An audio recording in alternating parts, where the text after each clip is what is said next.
pessoal, tudo bem? O meu nome é Wellington. Esse trabalho eu estou apresentando com o Marcelo e é sobre transformador de potencial, o PT. Nós vamos falar um pouquinho a respeito desse transformador. E aí a gente elaborou um pequeno sumário, não significa que nós vamos seguir exatamente, porque no meio a gente vai conversar sobre vários assuntos, mas teoricamente o que nós vamos falar nesse trabalho? O que é um PT? Os dois tipos que são mais característicos dele, as próprias características do PT, as aplicações desse transformador também, para que ele serve, alguns aspectos construtivos, como ele é feito, o modo de ligação dele, também a utilização, para que ele serve, e no final a gente vai passar dois exemplozinhos que a gente está dando um barulhinho no teu microfone, mas a gente vai passar dois exemplos assim só para o pessoal ver mais ou menos como é o transformador potencial.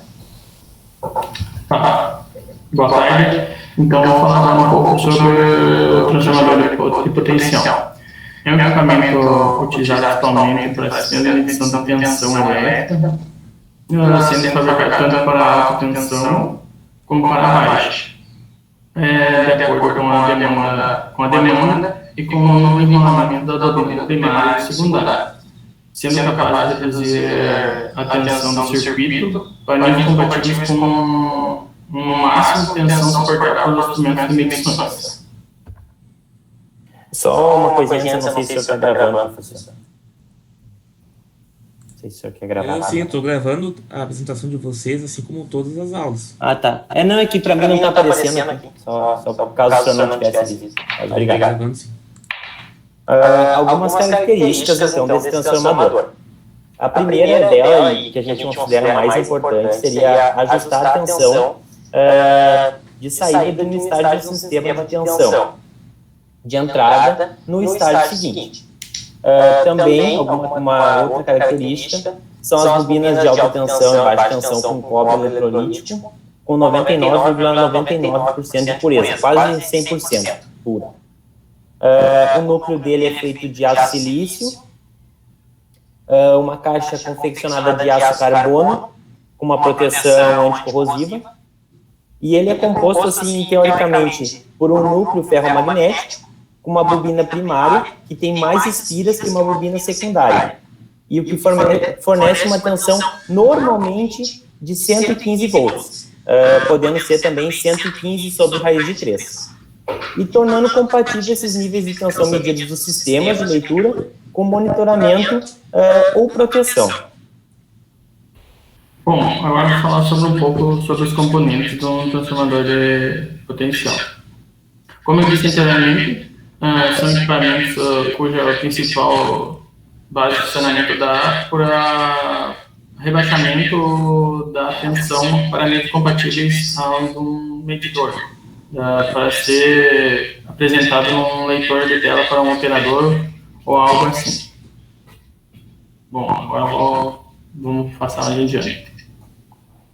Bom, como eu falei, no núcleo dele, basicamente ele é feito de chapas de silício que são bem finas, têm uma pequena espessura. Elas são empilhadas para maximizar o circuito magnético, e com o objetivo de servir como um condutor desse fluxo magnético, otimizando a indução de corrente na bobina secundária, né? Bom, os enrolamentos, como vocês estão vendo na imagem ao lado ali, é o enrolamento de um TP trifásico, né? São bobinas cilíndricas formadas por condutores de cobre, podem ser isolados com papel e envernizados. A finalidade dele é conduzir a corrente para criar um fluxo magnético, né? Variável, a ser aproveitado pelo secundário pela lei de Faraday. Volta ali, Marcelo, bem rapidinho, por favor. Vale ressaltar também que alguns transformadores de potencial eles são duplamente esmaltados. Que é isso? Eles colocam duas camadas ao invés de uma. E isso torna até ele um um transformador até mais pesado. Bom, o tanque principal. O que é esse tanque? Como definição, a gente tem que ter que ele é uma carcaça de aço carbono. Mas a finalidade real dele, além da proteção mecânica, ele serve como um tanque que é preenchido por um óleo que é isolante. Esse óleo serve para refrigerar as bobinas, para ele conseguir fazer as funções desse transformador de potencial, através dos radiadores que a gente está vendo ali. Esse óleo circula dentro desse tanque principal, refrigerando as bobinas. O óleo mineral isolante, que nem o Nachal disse, né? O óleo mineral é uma fração do petróleo e é dividido em 3 partes: fatênico, parafínico e o aromático. A finalidade dele, como meu colega disse, basicamente é isolar e refrigerar o TP. Bom, agora sobre os radiadores que a gente viu na imagem, agora está mais específico. Como definição, assim, uma coisa teórica, nós temos que eles são instalados na parte externa do tanque, fazendo a circulação desse óleo, através de suas aletas. Mas a finalidade dele é que quando esse óleo circula pelo radiador, ele entra em contato com o ambiente externo. Isso diminui a temperatura desse óleo do tanque e faz com que o transformador consiga exercer a sua função principal, porque esse óleo é muito importante para isso. Sem ele, com certeza, não conseguiríamos. Para refrigeração, para a eficiência do TP, no caso, né? Seria. Exato. Bom, as funções dos TPs é a medição, controle, proteção e o faturamento. O que seria a medição? Seria a medição da tensão que está sendo transmitida para uma rede de transmissão, o controle, que seria seria rebaixado para um leitor, assim para um operador realizar o controle, e a proteção, né, que seria a proteção do operador e dos aparelhos de medições, e o faturamento, que é o controle de qual a tensão, né, a energia que está sendo produzida, vamos dizer assim. Bom, como classificação, nós temos 2 tipos que se destacam, assim, que é o TP indutivo e o TP capacitivo. A gente vai falar agora um pouquinho das diferenças entre eles e quando se utiliza o indutivo, quando se utiliza o capacitivo, e é bem interessante essa parte. Bom, como o Nachal disse, existem 2 tipos de transformador, o indutivo e o capacitivo. Bom, o indutivo são os que são mais utilizados para tensões nominais de rede de 138 kV. Eu encontrei em vários sites que diz também que é utilizado a 150 kV. Mas eu fiquei em dúvida e confiei num artigo que eu li que era 138 kV. Sendo assim, o TP do tipo capacitivo é utilizado para as tensões superiores ou quando superiores ao 138 kV. Bom, o transformador indutivo são projetados para fornecer os valores em escalas reduzidas da tensão de linha de alta tensão e isolar instrumentos de medição como contatores, relés dos circuitos de alta tensão. A aplicação dele, a tensão de entrada é diferente, a tensão entrada para diferentes tipos de relé de proteção, ideal para instalações em pontos de medição devido à sua alta classe de exatidão. Apto para usar em descargas de linha de alta tensão e de banco de capacitores. Como nós dissemos antes, ele é isolado por óleo ou por gás SF6. Por exemplo, os exemplos de aplicações, como eu disse antes, né? A proteção das linhas de subestações de alta tensão, medição de faturamento, descargas de linha de alta tensão e banco de capacitores. Bom, aqui agora vocês estão vendo uma imagem ilustrativa de como seria um TP indutivo.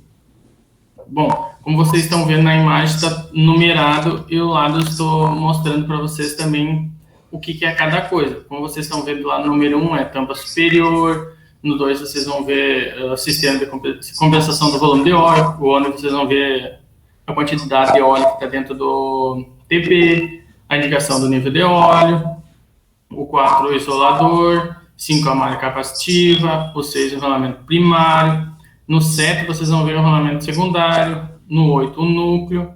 No 9, o óleo isolador. Na 10, a caixa de terminal do secundário. E no 11, vocês vão ver o terminal de aterramento. Ficou bem didático essa imagem, que mostra bem certinho. Não é uma imagem, como é que eu posso dizer, bem clara, mas dá para entender mais ou menos como é que é o funcionamento e onde que fica cada local no UTP. Bom, o UTP indutivo ainda ele é classificado por 3 grupos, que é o grupo 1, que é a ligação entre fases. O que seria a ligação entre fases? É a fase-fase, né? Que é até 34,5 kV e suporta 10% da sobrecarga contínua. O grupo 2, que seria a fase neutro, com o sistema diretamente aterrado, que seria uma confiança no aterramento. E no grupo 3 seria a ligação entre fase neutro, sem garantia da eficiência do aterramento. Aqui vocês estão vendo algumas imagens deles. Esse PP que vocês estão vendo em vermelho, se eu não me engano, e a isolação dele é em epóxi, eu acho. Se eu não me engano, posso estar errado também. Bom, agora nós vamos falar um pouco sobre os transformadores capacitivos, que eles são projetados para fornecer um valor de escala reduzida, dada essa tensão da linha de alta tensão. Também isolar os instrumentos de medição e os relés do circuito de alta tensão. Eles também permitem a transmissão de sinais de alta frequência através dessas linhas. Vale ressaltar também que eles têm uma diferença bem característica para os transformadores indutivos. Conforme o Marcelo for passando, eu vou falar para vocês agora. Bom, as aplicações deles. Uns exemplos claros são a medição do faturamento, proteção dessas linhas e subestações de alta tensão e transmissões de sinais de alta frequência. Eles também têm tensões de entrada para diferentes tipos de relés, e eles são ideais para instalações de ponto de medição, porque eles têm uma alta classe de exatidão e uma capacitância extremamente estável. O que acontece da diferença... Pode passar, Marcelo, obrigado. Pode passar. Ele tem uma diferença bem característica no seu circuito para um TP indutivo. Ele tem um divisor capacitivo. O que acontece? Esse divisor capacitivo, ele tem uma função entre tensão, fase e terra, para ela ser dividida igualmente entre os capacitores. Se vocês forem olhar ali no número 4, esse transformador, ele é cheio de capacitores. E aí eles conseguem fornecer a uma subestação, por exemplo, uma tensão bem menor. Só que, ao mesmo tempo, esse divisor capacitivo, ele gera uma, como que eu vou dizer, uma ferro-ressonância entre o tempo do capacitor e do indutor. Então, esse dispositivo ele também tem um anti-ferro-ressonância, para não acontecer isso. Porque ele gera a função como se fosse um capacitor e um indutor. E aí nós pegamos uma imagem aqui dele, como nós pegamos do indutivo também para mostrar algumas partes desses transformadores. No 1 ali o terminal primário, que é onde chega ali a rede, o sistema de compensação do volume de óleo, e ali ele mostra o nível do óleo, igual nós temos no carro, por exemplo, claro que não é o mesmo, mas é a mesma função. O isolador, os capacitores, como eu falei, o 5 ali, ó, o terminal de tensão intermediária, o transformador de potencial indutivo e a caixa de terminais secundários no 7. Ali vocês podem ver no 6, que ali está o núcleo também desse transformador. Pode passar, Marcos. Bom, aqui vocês estão vendo algumas simbologias que vocês podem encontrar em projetos de subestação, que tem a utilização dos TP. Bom, o primeiro é um transformador de potência normal, que vocês estão vendo que é representado nas duas figuras. E na segunda imagem é um transformador de potência capacitivo. E como um colega ontem apresentou também os transformadores de corrente, aqui vocês também estão vendo a imagem do transformador de corrente. Bom, Antes de falar um pouquinho de relação de transformação, eu queria dizer também sobre as tensões que eu estava dizendo ali, que a tensão primária, ela tem duas tensões, a primária e a secundária. A primária ela é de acordo com o circuito em que o TP está instalado, né? E já a secundária, ela é uma tensão de 115 volts padrão ou 115 sobre raiz de 3, como eu havia dito no início. Agora um pouquinho sobre a relação de transformação. Nós temos algumas formulazinhas aí, que eu fiz questão de colocar, para exemplificar um pouco do que nós havíamos falado. A relação de transformação nominal, ela é dada por a letra RTP, pelas letras RTP, V1 sobre V2, tensão 1 sobre tensão 2. Já a relação de transformação real é a mesma RTP, só que real, V1R sobre V2R. Aí vocês têm que achar também o fator de correção de relação, FCR, que é o RPTR, que é a relação de transformação real, sobre a relação de transformação nominal. E depois disso, achar o erro de relação, que é E igual a 1 menos o FCR, que é o fator de correção de relação.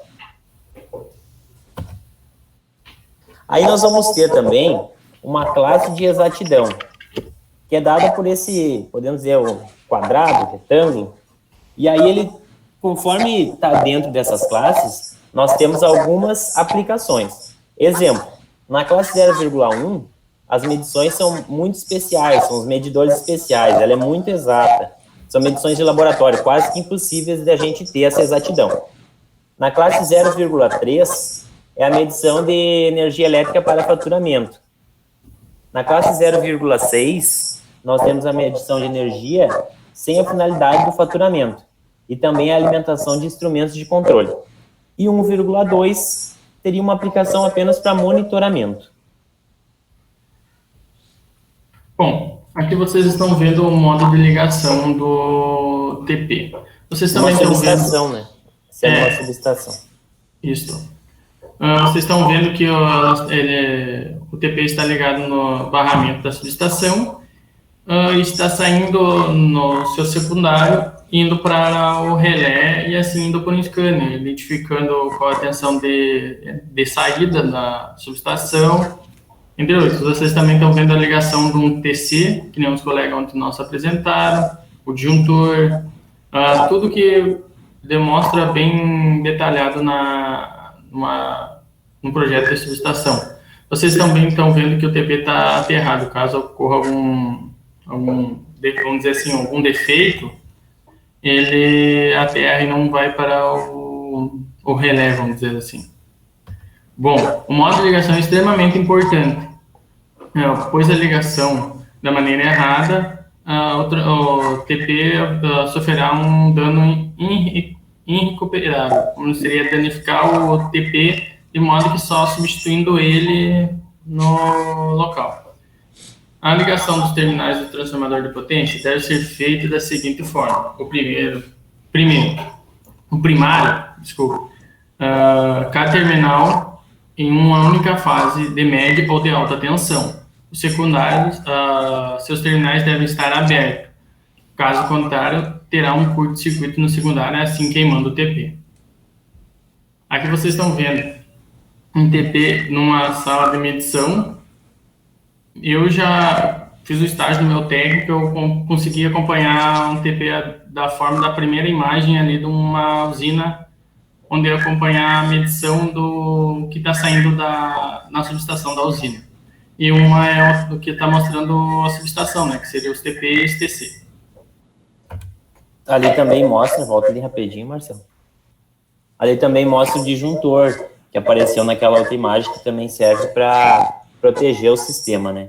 Aí vocês podem ver ali no início os TP, depois os TC, que foram apresentados ontem, transformadores de corrente, e depois os disjuntores. Bom, para reforçar um pouquinho as ideias de anteriormente, então, para que serve? Qual é a utilização de um TP? Ele é principalmente usado para sistemas de medição de tensão elétrica, e ele é capaz de reduzir essa tensão do circuito para níveis compatíveis. para os equipamentos de medição suportarem essa tensão. E a principal aplicação dele é na medida de tensões com valores elevados, ou seja, em um circuito primário, que é o de entrada, ele é conectado à tensão, e no secundário é produzida uma tensão reduzida, que é proporcional à do primário. Aí nós pegamos duas questõezinhas, só para exemplificar um pouco o que a gente estava falando, e aí a gente até deixa para ver se o pessoal responde, aí pode ser no chat, pode ser no microfone. Aí a primeira. O primário de um transformador alimentado por uma corrente elétrica alternada tem mais espiras do que o secundário. Nesse caso, comparado com o primário, no secundário, o que acontece? Vamos ver se o pessoal consegue responder aí. O professor não vai.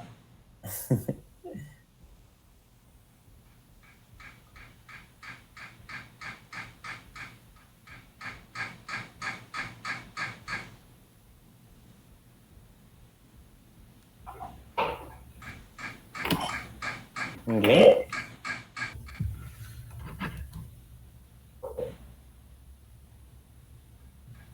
Tempo. Então a resposta é a letra C. O enrolamento primário do transformador ele possui mais espiras do que o secundário.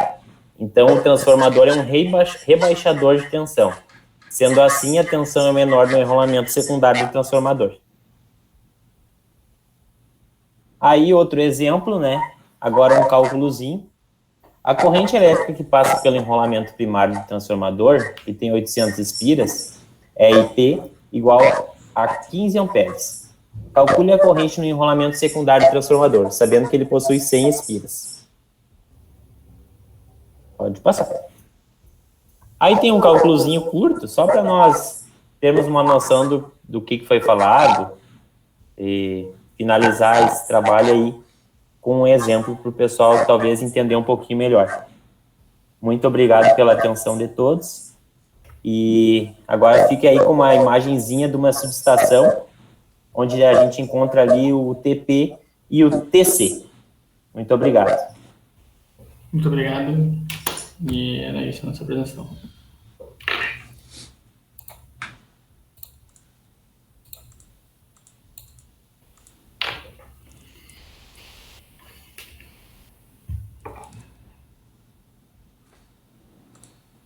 Muito bom o trabalho de vocês, pessoal. É um tema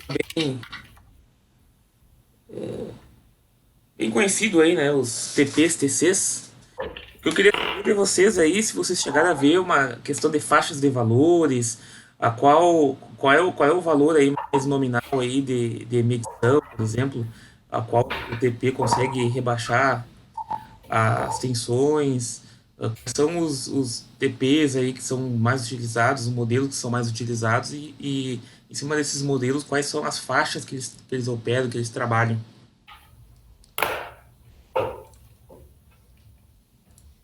É que nem eu falei ali no começo, né? O TP indutivo ele é o mais utilizado até 138 kV. Seria isso. Que ele transforma para 115 ou 115 RZ3.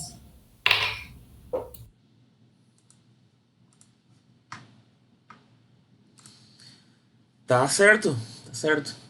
É isso aí. Alguém tem mais alguma dúvida para perguntar para os colegas aí, referente ao trabalho?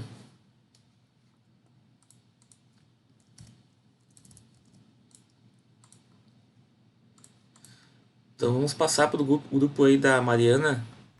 Certo. Obrigado, professor. Obrigado aí, Wellington e Marcelo. Certinho, obrigado. Continuar aí as apresentações. Mariana e Gabriel. A hora que vocês vocês me dão Oi. um toque aí. Deixa eu só abrir a apresentação aqui.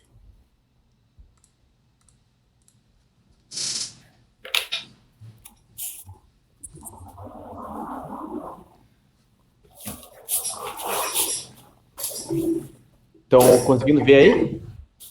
Ou não? Sim. Tá, beleza. Vou abrir aqui.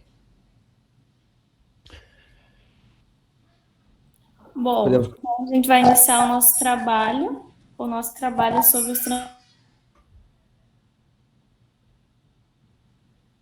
transformadores com múltiplos enrolamentos. Pode passar.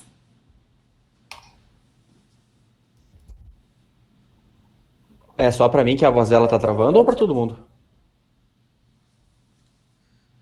Tá dando alguma. Saiu agora a tua apresentação, na verdade. Eu saí da tela pra ver se não tinha caído aqui a minha internet. Vocês estão me ouvindo? Sim, Pois tá estamos. normal, é. A única coisa que aconteceu foi que tinha saído a apresentação de vocês. Se tiver Tá aqui cortando a o voz, né? microfone no meu computador, fica bem baixinho o som. Não, tua voz tá Pelo só travando. celular, o microfone. Não, a tua voz tá boa, tá bem tranquilo, Mariana, a tua voz também.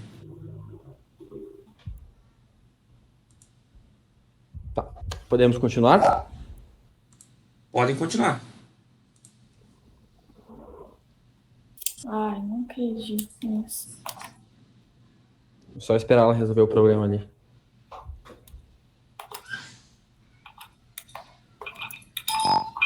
Vocês estão me ouvindo? Sim. Só tá dando retorno agora.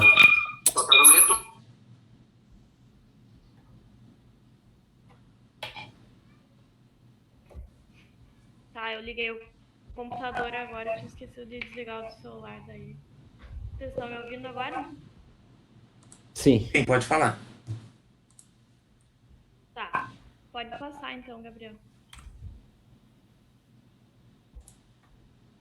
Bom, vocês vão perceber durante o nosso trabalho que o assunto do nosso trabalho é um pouco mais enxuto do que os outros grupos.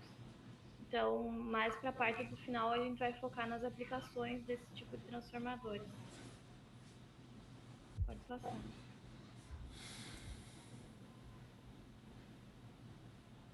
Então, o transformador de múltiplos enrolamentos são transformadores que possuem 3 ou mais enrolamentos.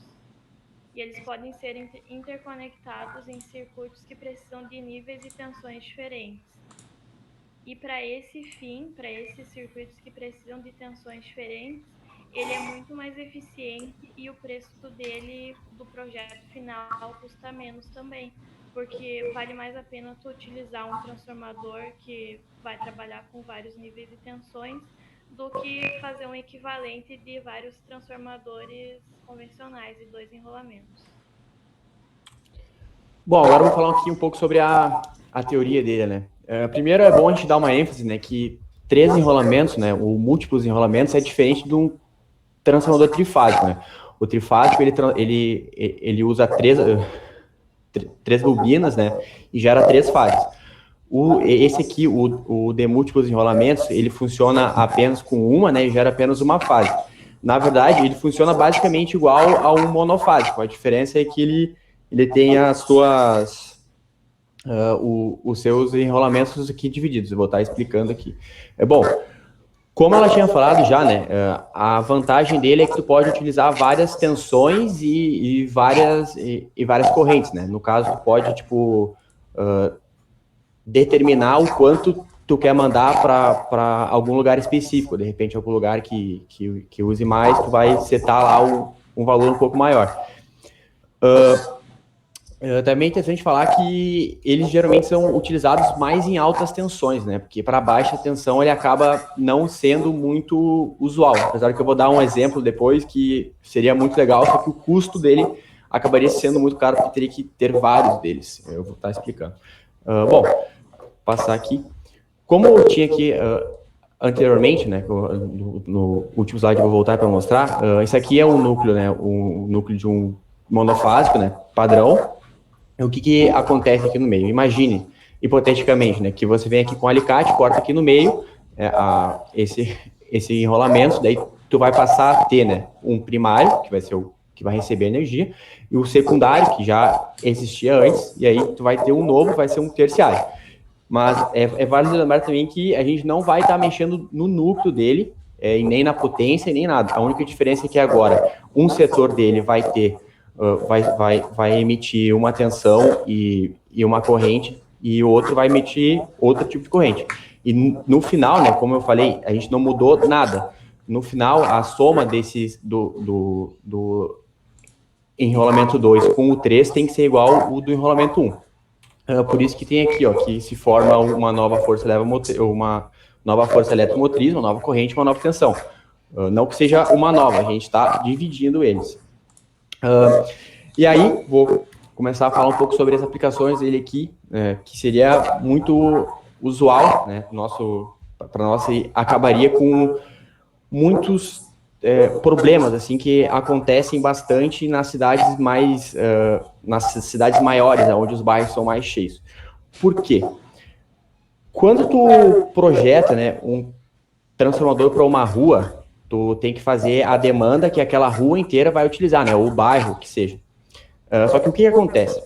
Geralmente o pessoal, né, quando pede a ligação lá da luz da tua casa, né, tipo, se for uma casa nova, por exemplo, que ainda não tem energia, no caso aqui, em Cachoeira, eles vão te pedir a demanda da tua casa, né? O levantamento de carga, onde existem 3 fatores, né? O primeiro, que é o monofásico, que fica na faixa de 0 a 15 mil watts. O segundo, que é o bifásico, que é de 15 mil a 25 mil watts. E o trifásico, que é de 25 mil até 75 mil watts. Acima disso, daí já é fator industrial, daí já não entra nesse meu exemplo. Mas, digamos assim, como que é feito esse levantamento? Por exemplo, se tu tem em casa um chuveiro e uma torneira elétrica. Tipo, um chuveiro ele tem, em média, 7 mil watts. E uma torneira elétrica vai ter em torno de 5. Aí, no caso, aí já vai dar 12. Daí, tipo, se tu tiver mais alguma coisa, tomada, etc., tu vai ficar perto dos 15. Só que daí, tipo, lá eles levam em consideração que tu nunca vai usar tudo junto e ligado ao mesmo tempo. Então, tipo, dentro dessa configuração, provavelmente eles vão te fornecer uma rede monofásica. Só que, tipo, eles não vão lá na tua casa conferir, né, o que tu tem realmente dentro da casa. Fica ao teu critério, se tu vai mentir ou não. Mas aí, por que tu vai pegar e mentir dentro disso se tu pode estar, de repente, sobrecarregando a tua rede? Porque para o bifásico, para o monofásico e para o trifásico, tu tem que pagar uma taxa para te ter essa energia. E essa taxa, ela varia de acordo com o que tu tem. No caso ali, aqui em Cachoeira, eles cobram a taxa em kWh. No caso, o monofásico são 10, o bifásico são 20 e o trifásico são 30. Então, tipo, não é muita diferença, mas a longo prazo, né, tipo, daria um valor bem razoável. Então, as pessoas mentem para isso. Só que isso acaba que vem por sobrecarregar a tua rede, porque daí, às vezes, tu precisa ter uma rede que vai te entregar uma energia potente, né, que vai realmente suportar a tua casa, mas aí o cara vai lá, daí ele tem 2 chuveiros, tem um monte de ar-condicionado e coisa arada, aí ele pede uma rede monofásica. E isso começa a sobrecarregar o transformador. Só que, tipo assim, se fosse só uma pessoa fazendo isso, beleza, só que daí tu pega, tipo, um bairro inteiro que as pessoas mentem sobre isso, acaba que começa a sobrecarregar a tua rede, daí começa a cair a luz, ou começa a dar aqueles barulhos dentro do transformador e tal, e daí, tipo, o pessoal fica todo sem luz, daí ficam bravos, ficam sem luz, mas na verdade é porque eles estão infringindo a parte deles. Se fosse utilizado, né, de múltiplos enrolamentos, né, aí, tipo, claro, como eu falei, seria muito inviável fazer isso, porque você teria que ter vários. Apesar de que eu não achei nenhuma limitação para, tipo, o número de enrolamentos dentro de um transformador. Pelo que eu vi, tu pode colocar o quanto tu quiser. Então, se você utilizasse um desses aqui e utilizasse um único enrolamento para cada casa e aquela pessoa mentisse, tipo, digamos que ela fala que ela precisa de uma rede monofásica, mas na verdade ela precisa de uma rede trifásica, e ela pegasse mesmo assim a monofásica, o que ia acontecer? Ia estragar única e exclusivamente o enrolamento dela, e só ela ia ficar sem luz. Daí depois, tendo isso, né, a concessionária iria lá, iria averiguar, provavelmente iria multar, né, a pessoa, porque tu realmente é obrigado a cumprir com a verdade quando tu vai mostrar isso aí. E aí, provavelmente, tipo, iria acabar esses problemas de sobrecarga, e a gente ia ter uma energia nas ruas muito mais estável do que ela é. Bom, e também, como eu tinha falado antes, bem no início, sobre a parte mais teórica aqui dele, como eu falei, quando tu pega e divide um transformador monofásico, tu não mexe em nada nele, tu apenas fraciona os seus enrolamentos, né? E como também aqui eu vou falar sobre o que eu já tinha falado antes, né, que os seus enrolamentos N1, N2, N2, N3 e N1, N3, né, no final, eles vão ter que dar o valor inicial deles lá antes deles ser fracionados. E como que está falando, ó, é um processo bastante eficiente, né, e não tem perdas, ou se tem é uma perda que é insignificante, né, porque ele realmente representa. E isso também influencia, né, que você não vai precisar fazer um ensaio a vazio dele, né? Levando em consideração que tu já tinha um transformador montado, pronto, né? Com todos os ensaios já feitos, né? Aí o único que tu vai realmente ter que refazer, porque daí sim vai mudar a impedância e tal, vai mudar tudo ali dentro dele, vai ser um ensaio de curto-circuito, que daí a Mariana vai estar explicando agora para você como é que funciona.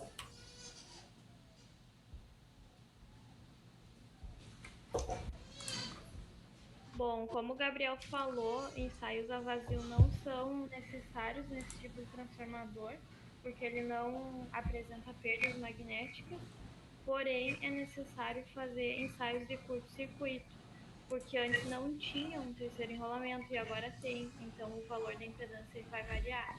Então antes a gente tinha uma impedância no enrolamento primário e uma impedância no enrolamento secundário. E agora a gente vai ter mais uma impedância no enrolamento terciário. Pode passar. Posso passar? Sim. Bom, então são realizados 3 ensaios de curto-circuito. E a gente parte da equação inicial da impedância, que ela vem da lei de Ohm. Ela fala que a impedância equivalente é igual à tensão dividido pela corrente em cada enrolamento. Então, essa impedância equivalente é igual à impedância entre o enrolamento 1 e 2, igual à impedância entre o enrolamento 1 e 3 e igual à impedância no enrolamento 2 e 3. Então, a impedância no enrolamento primário e secundário é igual à impedância 1 mais a impedância 2. A impedância entre o enrolamento primário e o terciário é igual à impedância no primário mais a impedância do terciário. E a impedância entre o enrolamento secundário e o terciário é igual à impedância do secundário mais a impedância do terciário. Então, o nosso objetivo é encontrar o valor da impedância do primário, do secundário e do terciário. Para isso, a gente tem que somar essas equações e resolvê-las algebricamente. Então, para eu encontrar a minha impedância Z1, eu vou somar a impedância 1,2 e a impedância 1,3. Tá ali na parte de cima, bem ali em cima. Z1,2 mais Z1,3. A gente vai obter 2Z1 mais 2 mais Z2 mais Z3. E essa soma que está entre parênteses, ela é igual ao Z23. Então, a gente substitui essa soma para obter o Z1. Então, o nosso Z1 vai ser igual a 1 meio de Z12 mais Z13, subtraindo o Z23. É importante notar que como a gente está olhando para a impedância no enrolamento 1, a gente não leva em consideração a impedância que não está relacionada a esse enrolamento. Então, por isso está subtraindo a impedância Z23, porque ela não está ligada no enrolamento 1. E no enrolamento 2 é a mesma coisa, a diferença é que a gente vai subtrair o enrolamento que ela não está relacionado, que o enrolamento 2 não está relacionado com a impedância no enrolamento 1 e no enrolamento 3. E a impedância no enrolamento 3 é a mesma coisa também, a diferença é que a gente subtrai a impedância entre o enrolamento 1 e o enrolamento 2. Acho que seria basicamente isso, aí a gente consegue obter a impedância do enrolamento primário, do secundário e a do terciário. Pode passar. Então, agora eu vou dar um exemplo da aplicação desse transformador de múltiplos enrolamentos. Então, imaginem que numa estação de transmissão de energia é fornecido 500 kV no enrolamento primário. Então, esse transformador é alimentado com 500 kV. E esse transformador disponibiliza no seu enrolamento primário 240 kV para uma cidade, para uma região metropolitana. E o restante, na verdade, não é o restante, porque no transformador de múltiplos enrolamentos, ele tem 100% da sua potência no enrolamento primário, cerca de 80% no enrolamento secundário e o restante é no terciário. Pode voltar um pouquinho? Então, esses 13,8 kV, ele é utilizado para alimentar os motores da própria estação ou dos compensadores síncronos que fazem a correção do reativo na estação. Pode passar. Pode passar, Gabriel. Então, ele também pode ser utilizado para corrigir fator de potência ou regulador de tensão. Ele pode ser utilizado em capacitores estáticos, conversores que utilizam eletrônica de potência e que podem ser conectados no enrolamento terciário do transformador. Pode passar. Aí, bom, aqui eu vou estar mostrando para vocês, a gente tem que lembrar também que transformador não é só aquele troço grandão, monstruoso, né, que a gente vê nos postes, né, ele pode ser um pequenininho desses, igual, por exemplo, quando a gente se muda de um lugar onde a tua energia é 110, e aí tu vai para um lugar que é do 220, né, tu pega aquele pequenininho, né, que tu compra numa loja só para te poder, né, ligar esse teu outro equipamento ali. E também, agora eu vou dar um outro exemplo que a gente vê bastante no nosso dia a dia, que se enquadra dentro de um transformador de múltiplos enrolamentos, que a gente acaba não se dando por conta que, na verdade, é isso, né? Que é essa fonte aqui, né, que tem lá no nosso laboratório, né? Eu tentei procurar uma mais ou menos parecida, né, ou igual com aquela lá, só que como já faz um ano, né, que a gente não vai para lá, mais de um ano, na verdade, não me lembro exatamente, mas se eu não me engano é uma dessas aqui, é uma Hikari, se não estiver enganado. E o que acontece com ela ali? Pelo menos aquela lá, ela vai ter um fase neutro que sempre fica setado, né, em 5 volts. E, se eu não me engano, 0,5 amperes, né? E todos os outros pares, né, de conexão, fase neutro, tu pode variar. Isso quer dizer o quê? Que ele vai estar recebendo uma energia da tomada, né, 220 volts, ele vai estar redistribuindo para as outras saídas, né, todas com variações diferentes.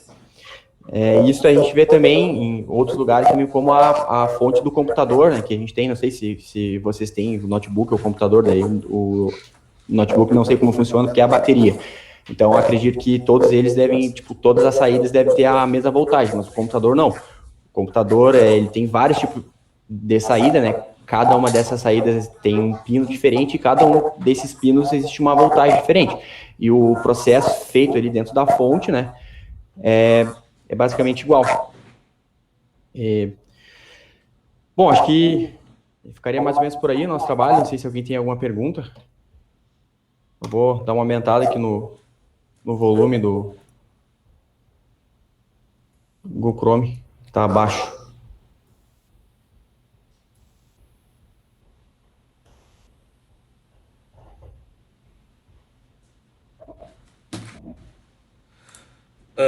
Interessante esse trabalho de vocês, tá? Mariana e Gabriel. É um tema assim que talvez não tenha muito conteúdo para falar, né? Mas é interessante, né? O transformador de múltiplos enrolamentos, ele funciona, né? Ele serve para fazer a conexão de circuitos que possuem níveis de tensão diferentes. Seria basicamente, em resumo, isto, né? A aplicação que vocês deram ali antes é bem interessante. Vocês vão ver em conversão 2, né, como que a gente faz correção de fator de potência com motores síncronos, né, que é o compensador síncrono que vocês colocaram ali. Ele é capaz de injetar reativos, né, na rede e acaba fazendo a correção de fator de potência. Atualmente não é mais uma técnica tão utilizada, né? Hoje se tem muito mais banco de capacitores que fazem essa correção, mas há pouco tempo, né? E ainda existe motores síncronos aí operando para fazer correção de fator de potência. Vocês comentaram um pouco sobre as demandas ali, né? Para monofásico, a demanda mínima aí que qualquer cliente tem que pagar, que seria a taxa de disponibilidade, essa demanda que o Gabriel comentou ali é de 30 kW, tá? Demanda. E bifásico 50 e trifásico 100 kW, né? Esses valores aí são bem conhecidos aí para quem trabalha com energia solar, porque isso repercute, né, infere diretamente na capacidade de fazer o abatimento da conta de luz, certo? Então, a primeira coisa que a gente pergunta, que no caso eu tenho empresa de energia solar, a primeira coisa que a gente pergunta é qual é o tipo de fornecimento. O fornecimento monofásico vai gerar um abatimento maior, né? Em nenhum caso é possível fazer a zerar, né? No caso, fazer abatimento total da conta de luz, né? Sempre vai se pagar uma taxa, que seria essa taxa que o Gabriel comentou aí, a taxa de disponibilidade da rede, certo? Que mais? Gostei do trabalho de vocês, tá? Eu sei que foi aí difícil achar material, vocês me procuraram aí no horário fora da aula, né? Comentando sobre isso, eu também dei uma pesquisada junto, vi que tem pouca coisa assim teórica para poder passar, mas acredito que deu para cumprir aí o objetivo do assunto aí da disciplina. Certo, Gabriel e Mariana? Certo? Bom, parabéns pelo trabalho aí. Então, vamos dar uma conversada agora a respeito do trabalho 5 aí, pessoal.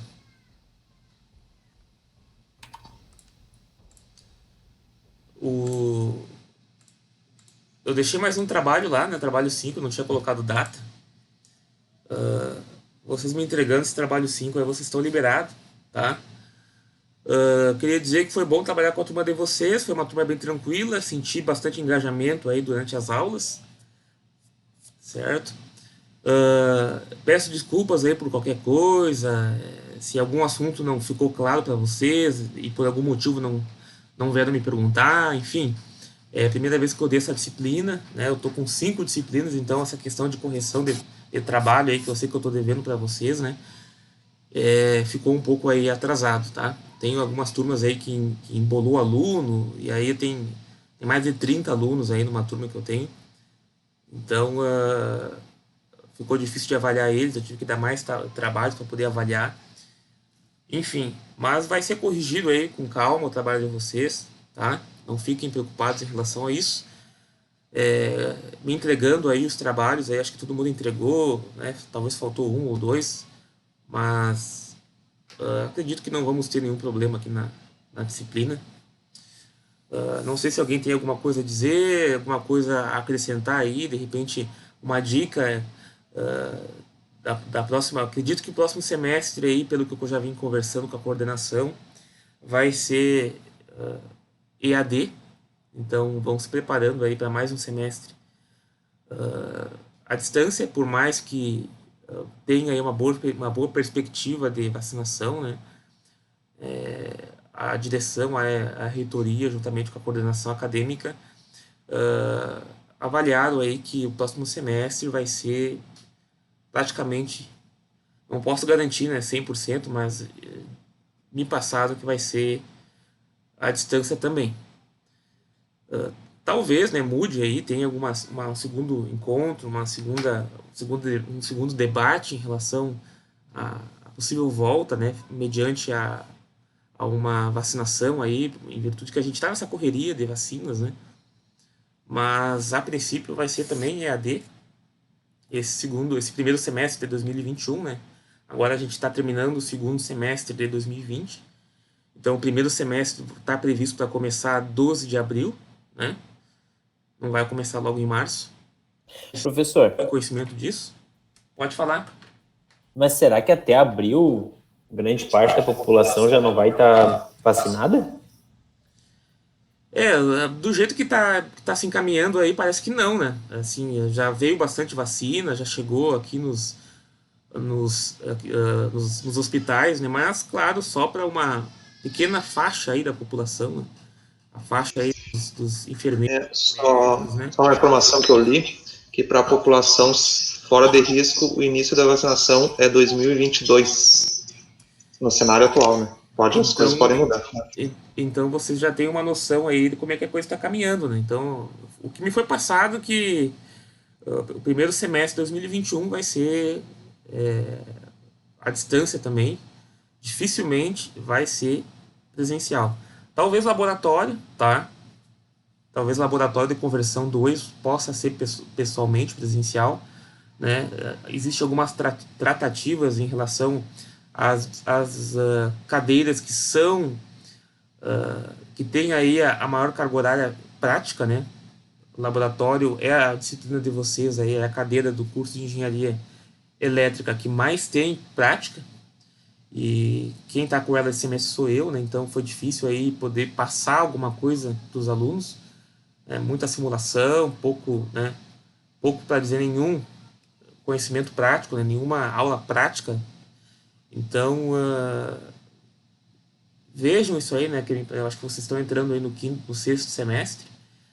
Vejam se realmente vale a pena você estar se inscrevendo em laboratório, se não vale a pena fazer depois, tá? Eu sei que a gente quer sempre adiantar, fazer tudo certinho, né? Todas as disciplinas do semestre. Só que vocês vão estar perdendo aí uma prática aí que eu avalio ser de grande valia, tá? Não vai ser eu que vai ministrar aí a laboratório de conversão semestre que vem.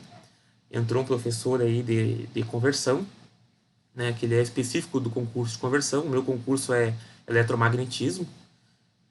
Tá? Então não vai ser comigo, então não sei como é que vai ser, como é que ele vai passar essa disciplina, mas já vou adiantando para vocês, né? Quem vai entrar aí para o segundo semestre, para a conversão 2, né? A segunda conversão, que é a parte de máquinas, né? Máquina CC, máquina CA, máquina síncrona, máquinas assíncronas. Sugiro, né, que vocês deem uma pensada aí, né, com calma em se vão se inscrever em laboratório, porque já adianto, eu acho que não vai ter, tá? Não vai ser uma aula muito produtiva, mas também não posso garantir que não vai, no meio do percurso aí, ter aí uma regulamentação aí permitindo que haja as aulas práticas de conversão, de laboratório de conversão, né? Até porque grande parte nem mora em Cachoeira, né? Aí teria que ficar aqui só para fazer conversão. Eu acho assim que fica bem complicado, né? Então, meu conselho como professor é, se puderem dar uma segurada, deem uma segurada, né? Tentem conversar um pouco aí com a coordenação, né? De repente disponibilizar no próximo semestre, né? No caso, disponibilizar o ano que vem, né? Ou no segundo semestre de 2021, num horário que não dê conflito com as matérias que vocês vão ter do sétimo, né? Que no caso vocês estão indo para o sexto, que é onde tem laboratório, e de repente tentem fazer no sétimo, né? Eu imagino que é interessante você estar entrando em contato aí com a coordenação para ver isso aí, porque não vão ter prática dessa disciplina aí, possivelmente, tá, pessoal? Então a gente encerra aqui, não sei se alguém mandou uma mensagem.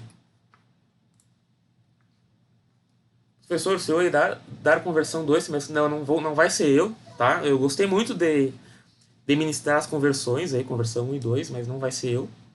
Vai ser o professor Nelson, tá? Ele fez o concurso, entrou aí início do ano. Eu vou estar pegando outras disciplinas, eu vou pegar análise ali de FPGA e microcontroladores, né? Acho que vocês já fizeram essa, né? É do quarto ou quinto. Análise de... É uma disciplina aí que vocês vão estar vendo FPGA, microcontroladores, ainda não. Então a gente vai ser, provavelmente eu vou dar aula para vocês nessa matéria. É uma matéria bem interessante, bem boa, tá? Então a gente vai se ver por lá. Eu vou estar dando outras disciplinas, mas não sei se vai pegar, né, a turma de vocês aí também. Então, pessoal, muito obrigado aí pela colaboração de vocês, tá? Não tenho queixas nenhuma de vocês aí. Quiserem deixar aí alguma mensagem, me mandar algum e-mail aí com alguma dica, aí eu fico bem à vontade, tá? A gente tentou aí como professor, não só eu, como meus colegas, passar aí o máximo de conhecimento possível para vocês, independentemente do do regime que a gente se encontra, né? Mas a gente sabe que sempre passa alguma coisa, às vezes fica, né, um pouco aérea as aulas, né? Mas acredito que com a simulação, com as gravações, né, web aulas, com os exercícios resolvidos em aula, postados em PDF, eu acho que facilitou aí para quem teve dificuldades aí e tá acompanhando a disciplina no horário da aula, né? Então acho que deu para ajudar bastante. Inclusive eu acredito que tem algumas coisas que são até melhores no EAD do que no presencial, né? Por exemplo, no presencial vocês não vão ter o quadro copiado, né? Toda a aula ali, um PDF do que foi passado no quadro. Então isso eu acho uma coisa que a distância é melhor, né? Vocês vão sempre ter ali o conteúdo, tudo que foi passado em aula, no quadro, vocês vão ter disponível. Isso é uma coisa que não fica no presencial. E outra coisa é a questão das web aulas, né? As web aulas não vão ter no presencial também. É uma característica mesmo da EAD, né? Pensando aí nos alunos que não conseguem acompanhar a disciplina. Então, eu acredito que teve coisas boas, né? E vai continuar aí, acho que semestre que vem, essa pegada. Acredito que os outros professores também disponibilizaram aí web aulas para vocês, né? Não é todo professor que faz a gravação. Eu tenho 2 professores que não fazem a gravação. Não fazem a gravação da aula, não permitem. E tem uns que estão dando aula com o bagulho do semestre passado. Com o material do semestre que gravou. Do semestre... Isso, com aula Sim, gravada. só larga a mesma aula do semestre passado. Aí é bom, né? Aí fica bem bom mesmo, né, pessoal? Assim como os alunos tiveram dificuldades, né, inclusive poder estar apresentando aí questão de microfone, internet, né, eu tive alunos que tiveram dificuldade, tem professores que também têm a dificuldade de poder fazer essa transição, né, acostumado aí a estar numa sala de aula, parar de dar aula nesse regime e ir para esse sistema EAD aqui, né? Eu tive que comprar aqui uma mesa digitalizadora. A mesa que eu uso aí com vocês é essa aqui, ó. Deixa eu mostrar para vocês.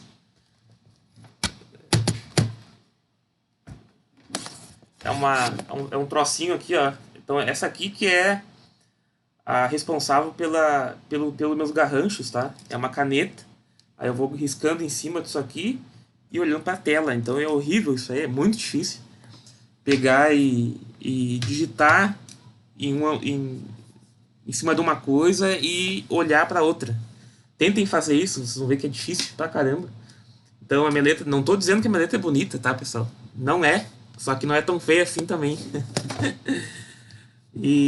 Mas eu acho que deu para entender aí, assim, deu para pegar a ideia, né? Acho que eu narrando junto aí as equações deu para acompanhar bem. Tá certo, pessoal? Então aí a gente se vê aí semestre que vem, possivelmente na disciplina de análise. Eu não lembro o nome dessa disciplina agora. Não tá certo ainda que eu vou ministrar essa, né? Mas já foi me passado esse nome. Acho que... Deixa eu ver aqui que eu tenho ela aqui. Aí vocês podem ter já certeza da disciplina que vocês não vão querer fazer semestre que vem, né? É análise de sistemas lógicos programáveis. Essa disciplina aí é do 6º semestre. Então a gente vai se encontrar por lá, tá? É uma disciplina de programação de Arduino e FPGA. Ela é uma disciplina bem... É programação, pessoal. É bastante programação, assim, né? Bem mais voltada à programação. Depois de algoritmo e programação, é a única que vocês vão ter de sequência, né? E acho que vai ser uma experiência bem bacana. Eu gosto muito de programação. Eu fiz matérias aí antes de eu entrar, eu me formei na UFSM, mas antes eu tinha feito matérias aí, né, na área de banco de dados, de programação orientada a objeto. Então essa questão de programação aí, eu gosto bastante. Então para quem gosta aí de sofrer um pouquinho programando, façam comigo, né? Tá, pessoal? Então, obrigado aí pela atenção. A gente se fala aí, se vê aí semestre que vem. Tá? Entregue aí o trabalho 5 aí, bem barbada, 4 exercícios eu coloquei ali, eu acho. 2 de autotransformador, ou 3 de autotransformador, 2 teórico e 1 prático. E mais 1 ou 2 ali eu coloquei de transformadores, né, operando em banco de transformadores. Acho que foi mais ou menos isso que eu coloquei. Tá? Se tiverem alguma dúvida, me perguntem. As notas aí, só depois aí que encerrar as aulas, né? Eu vou lançar no sistema. Tá? Tranquilo. Então, pessoal, boas férias aí para quem acho que quem vai entrar em férias aí, para quem não vai para praia, quem vai para praia aí. Bom descanso aí, boas férias e descansem que semestre que vem a gente vai voltar ali dia 12, possivelmente vai dar bastante correria também, tá? Valeu, professor. Abração. Certo, professor. Valeu. Valeu, valeu. Valeu, pessoal.